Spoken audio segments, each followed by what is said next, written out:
atawakutanisha na sultani dhalim. Sultani dhalim ni utawala dhalimu, utawala wenye dhulma, ndio utapambana nao. Na hivi sasa ndivyo tunavyoishi. Tunaishi kwenye utawala ambao si wa kutenda haki. Tulisema hili wazi tukakika kipande, kwa sababu ndio muda wenyewe umefika. Haiwezekani kwamba serikali yako unailipa kodi kila siku, alafu ukienda hospitali tena udaiwe hela ya dawa. Inawezekanaje? Ni jambo geni sana hili kwa nchi za mjini, lakini hili ndio lipo tunaishi nalo katika nchi yetu. Inakuwa kuaje kwamba eti mtu mpaka haki yako wewe ukaitolee pesa? Haki ni ya kwako. Ukienda kituo cha polisi, pale ni mahala pa usalama kwa wananchi na mali zao. Lakini ukienda pale kama unashtaki au kama unashtakiwa, ni lazima utatoa pesa. So hiyo haki kwako. Lakini ndio nchi yetu tunakwenda.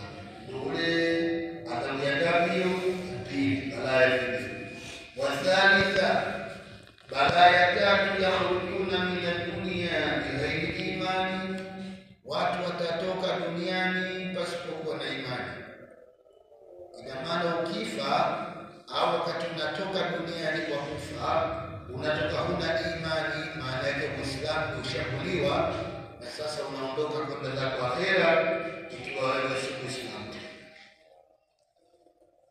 Kadha mukashafatul asrar, yako hivi maneno pia katika kitabu Mukashafatul Asrar. Warudia anna an-nabiyya alayhi salatu wassalam, na pamepokewa maneno tunakuwa na Mtume alayhi salatu wassalam qala, idha kana yawmul qiyama, itakapofika siku ya kiyama, yu'ta bi arba'ati nafari inda babil janna, wataletwa watu makundi manne mlangoni mwa pepo. Yu'ta bi arba'ati nafari, yataletwa makundi ya watu manne inda babil janna, kwenye mlango wa pepo, bighairi ru'yati hisabi wala adhabi, wao wataletwa bila ya kuiona adhabu wala kuiona hisabu. Kwa maana ya kuwa mtu hafiki kwenye mlango wa pepo, inafaka akutane kwanza na hisabu, akutane kwanza na maswali, adhabu na hisabu akutane navyo. Katika haya makundi manne, al-awwal, kundi la kwanza, al-alimu alladhi amila biilmihi, ni mwanazuoni ambaye ameifanyia kazi elimu yake. Kwa na elimu tu si hoja kuitumia elimu ulionayo.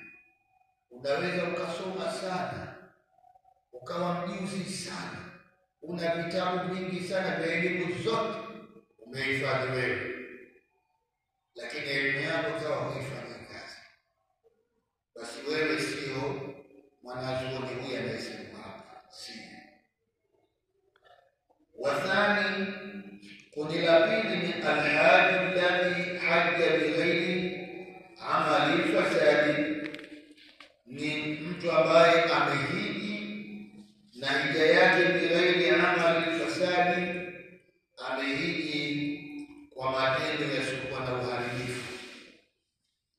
Na matendo yasiyokuwa na uharibifu anzia kwenye pesa ambayo mtu anaifanya kama nauli, na matumizi yake kwenye hija yasiwe yametokana na matendo ya ufisadi, kama vile wengine wanafanya madawa ya kulevya, wakipata pesa wanakwenda Maka.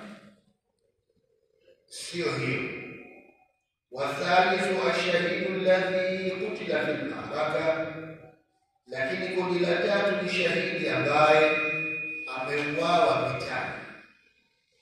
Warabiu, kundi la nne, as-sakhiyu alladhi iktasaba malan halala, ni mtu mkarimu ambaye ametafuta mali ya halali, wa anfaqahu fi sabilillah bighairi riyadi, na akaitumia mali ile katika njia ya Mwenyezi Mungu bila ya riya. Watu hawa wa makundi manne watakwenda kuingia kwenye mlango wa pepo bila kuona adhabu wala kuona hisabu. Wayunazi'u ba'duhum ba'da lidukhuli aljanna, watabishana wenyewe kwa wenyewe katika kuingia peponi.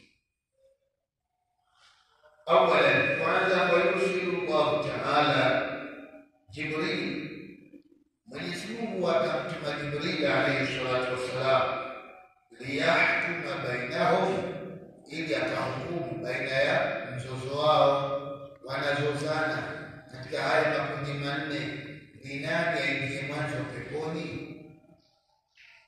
Mwenyezi Mungu atamtuma Jibril aende akatatue mzozo huo. Fayasalu awwala shahid, kwanza ataulizwa shahidi. Fayaqulu lahu, fayasalu awwala shahida, kwanza Jibril atamuuliza shahidi.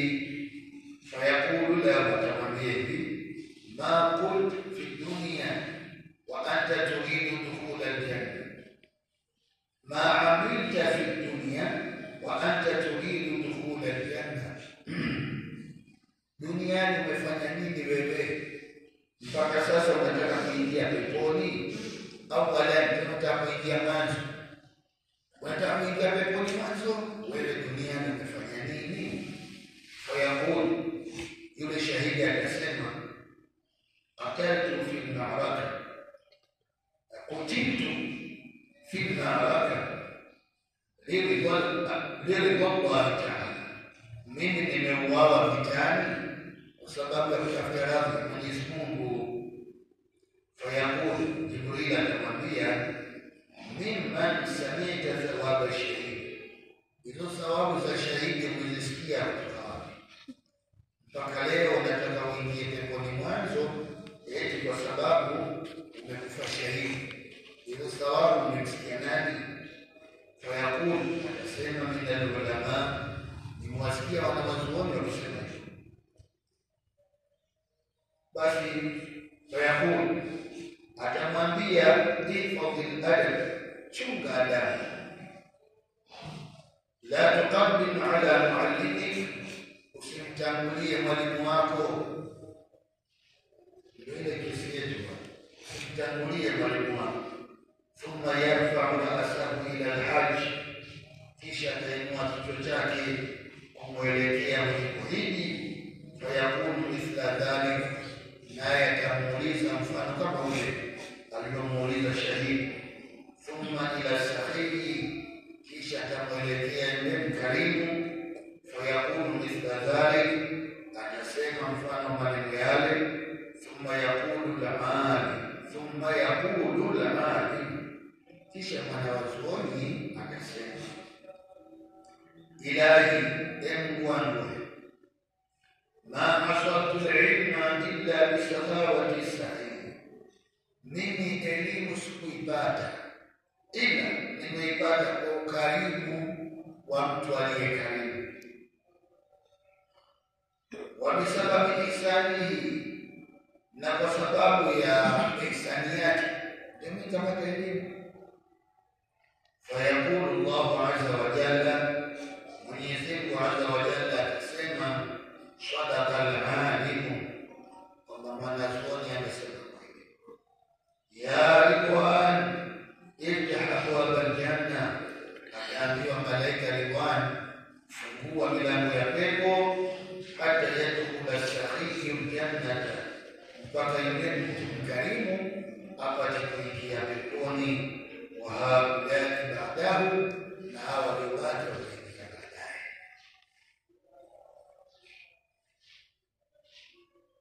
Kadha fi mushkati al-anwar, vile vile maneno haya yamesomeka ndani ya kitabu Mishkati al-Anwar.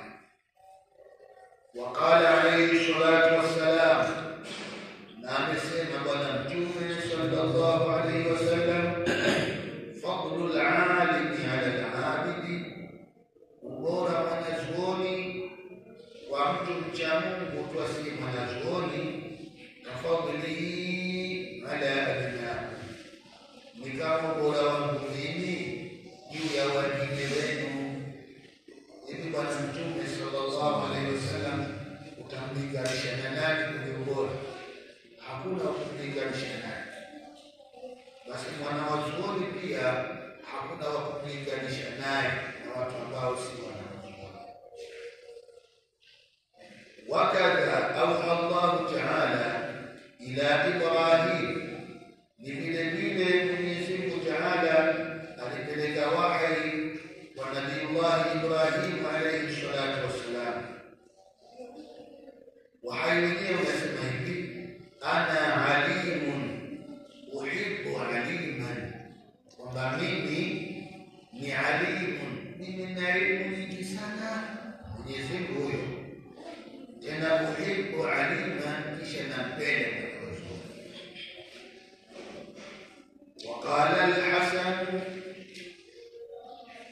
وقال الحسن رحمه الله، من حسن amesema Mwenyezi Mungu Abraham anasema hivi: bidadul ulama yusanu yawm al-qiyamah bidal shuhada, wino wa wanawazuoni utapimwa siku ya Kiyama. Utapimwa na nini? Bidal shuhada, na damu ya mashahidi. Mashahidi walipopigana kwenye vita walimwaga damu, wengine walikatwa viungo, wengine walichinjwa kabisa. Yaani mauaji yalikuwa ya kila aina, damu zilimwagika. Zile damu zao zitapimwa siku ya Kiyama, lakini mwanawazuoni yeye atapimwa wino, ule wino aliokuwa akiandika vitabu mbalimbali ili watu wanufaike. Kama leo tunachosoma kitabu hiki, ule wino umetumika. Na mwanazuoni huyu hakutunga kitabu kimoja, ana vitabu inawezekana viwili, vitatu zaidi, ameandika kwa kutumia wino. Kwa sababu wino ule utapimwa kulinganishwa na damu ya shuhada, damu ya mashahidi. Inakuwaje? Yatawajahu bidadul ulama ala dami shuhada, watazidi uzito wenye nini? Wino wa wanawazuoni kuliko damu za mashahidi. Wakadha qala an-nabiy alayhi salatu wassalam, vile vile Bwana Mtume amesema sallallahu alayhi wasallam, kun aliman au mutaaliman au samian, unatakiwa uwe mwanawazuoni na first class. Nafasi ya kwanza uwe wewe mwanawazuoni. Nafasi hii ya kuwa mwanawazuoni inatakiwa iwe mwisho, kwa sababu huwezi kuwa mwanawazuoni kama uwe mwanafunzi kwanza. Lakini hapa Mtume sallallahu alaihi wasallam mwanawazuoni kamwekea nafasi ya kwanza, uwe mwanawazuoni au mutaaliman, au uwe ni mwanafunzi mwenye kujifunza, au samian, au wewe ni mwenye kusikiliza pale elimu ikisomeshwa na wewe umekaa ukisikiliza moja mbili tatu. Wala takun rabi'a, wala usiwe kundi la nne, fatalika, utaangamia. Kundi la nne ni kwamba wewe si mwanawazuoni, na wala wewe si mwanafunzi wa kujifunza, na wala wewe si msikiaji wa kusikiliza hiyo elimu. Qila, wakasema ya Rasulullah, ewe Mtume wa Mwenyezi Mungu, ayyul a'mali afdal, ni ibada gani iliyo bora sana? Ni ibada gani iliyo utukufu zaidi? Qala Mtume akajibu, al-ilmu billah, ni kutafuta elimu kwa Mungu.